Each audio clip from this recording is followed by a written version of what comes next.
Hi there, welcome to this week's video Weekend Warrior. I'm Mike Watchmaker, National Handicapper for Daily Racing Form. Two of the three stakes races I'm going to talk about for this Saturday are two of the five graded stakes races on Saturday evening's card at Churchill Downs.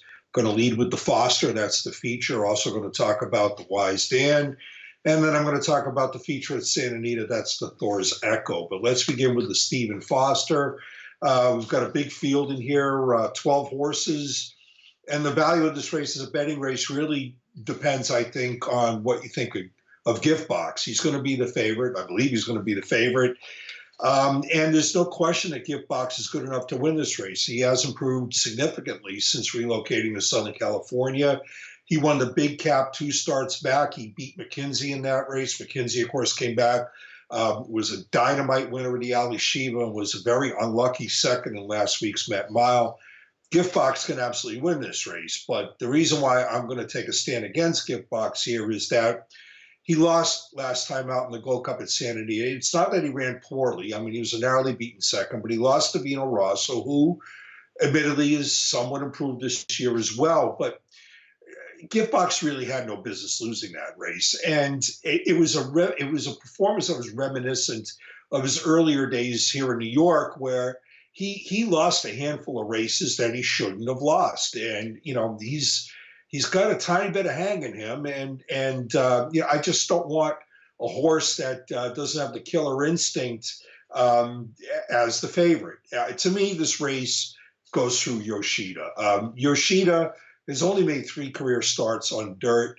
The first of them was in the Woodward Stakes, Grade 1 Woodward Stakes, late in the Saratoga meet last year. And while Yoshida was very nicely set up pace-wise in this race, the early pace was quite strong, he still ran well, and he won going away. It was a dynamite performance. That's him rallying on the outside and winning in decisive fashion. Now, like I said, he got a lot of pace in the Woodward. I think he's going to get enough pace in this spot. And the other reason why I like him is that his other 2 dirt races, well, not bad performances, were at 1.25 miles. And I just don't think Yoshida is as effective at 1.25 miles as he is at 1.8 miles, and he's cutting back to 1.8 miles in the Foster. He made his last appearance in the 1.25 miles Dubai World Cup. He was beaten 5 lengths. His other dirt race was a 4th place finish in the Breeders' Cup Classic. That's the race that really kind of cemented for me that he doesn't want to go as far as 1.25 miles, because there was a moment in upper stretch where I actually thought Yoshida was going to get up and win the Breeders' Cup Classic, but he did not sustain his kick in the late stages, and I just think that's because the distance was slightly out of his range. Anyway, I like to cut back to 1.8 miles for him. I think he's going to get enough pace, and he's certainly good enough to win this race, and I don't believe he's going to be the favorite. So for me, it's Yoshida and the Foster. The Foster goes off as race 8 Saturday evening at Churchill. Race 6 is the Wise Dan. And It's in the Post is absolutely the most accomplished horse in this race. He's earned over $1.2 million. And last year alone, he won 4 Grade 2 races.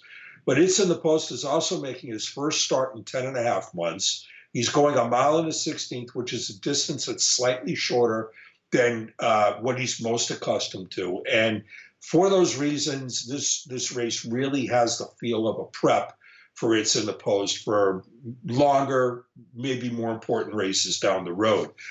So that's why I'm going against him. And I'm going with who is very much the now horse in this race, and that's Admission Office. Admission Office is a horse that only began his career last year as a 3-year-old. He showed real potential, winning twice and finishing second twice in his first 4 career starts. And then I think he's taken a significant step forward this year. In his return from a 6+ month layoff, he beat a salty allowance field at Keeneland, and then he took another step forward last time out to be a narrowly beaten second in the Dixie to Catholic Boy. Now, it's true that Admission Office got a nice run up the inside in the Dixie, and it's also true that Catholic Boy was merely prepping in the Dixie for more important races ahead.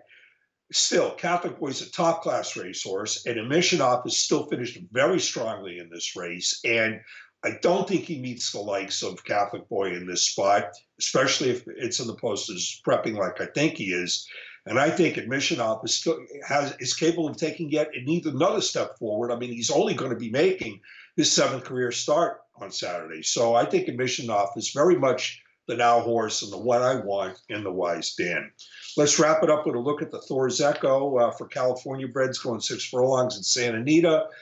And if ever a race looked like where the pace could fall apart late, it's this one. I mean, you've got Prodigal Son, Tap the Wire, and Firing Ready, all of whom want to be the controlling speed, and I think they're going to wind up compromising each other's chances. And Desert Law and Coil Me Home are the 2 stalker/closers in this race who are look like they're going to take advantage of a favorable pace scenario. I'm very afraid of Desert Law. He's making his 2nd start back off a long layoff. The barn is very good in such situations. But I'm going to go with Coil Me Home because it's going to be the better price. And his form is a little bit darkened. I mean, last time out, he finished 3rd in an allowance race, open allowance race, and he was dueling for the early lead that day, and he doesn't want to do that. 2 starts back, the race that we're looking right here at here, Coil Me Home reverted to his much more effective closing style, the style that I hope he uses on Saturday. And he was a narrowly beaten 2nd to a horse in Soul Street, who's a Bob Baffert horse who has got a big race in him on his day. And he finished ahead of the 4th place finisher who came back to win in a common gallop at his next start with a 95 buyer speed figure. So it's that race that 2 starts back that makes me think Coil Me Home can take advantage of a favorable pace setup in the Thor's Echo and get the money.